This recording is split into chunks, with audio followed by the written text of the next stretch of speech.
సాధారణంగా పార్లమెంట్లో కానీ లోక్సభలో కానీ అత్యధిక సార్లు ఎమ్మెల్యేగా అత్యధిక సార్లు ఎంపీగా ఉన్నటువంటి వాళ్ళకి ప్రొటెం స్పీకర్ ఇస్తారు. అది తిలోదకాలు ఇచ్చారు అంటూ ఇప్పుడు భారతీయ జనతా పార్టీ మీద కాంగ్రెస్ పార్టీ ధ్వజమెత్తుతోంది. ఐఎన్డీఏ కూటమి 7 సార్లు ఎంపీ అయినటువంటి భర్తృహరి మహతాబ్ లోక్సభ ప్రొటెం స్పీకర్గా నియమితులయ్యారు.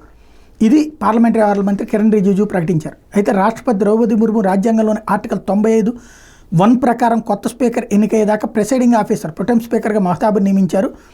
మహతాబ్ ఇటీవల ఎన్నికల్లో కటక్ నుంచి బీజేపీ టికెట్ మీద గెలుపొందారు.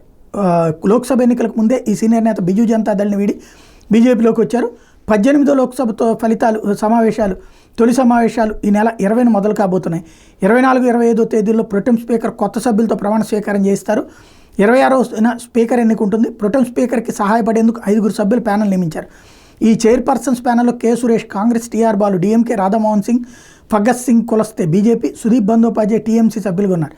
సంప్రదాయం ప్రకారం అత్యధిక సార్లు ఎంపీ అయినటువంటి కె సురేష్ 8 సార్లు కాబట్టి ప్రొటెం స్పీకర్ కావాలని బీజేపీ పార్లమెంటరీ సంప్రదాయాలను పాటించలేదని కాంగ్రెస్ విమర్శించింది.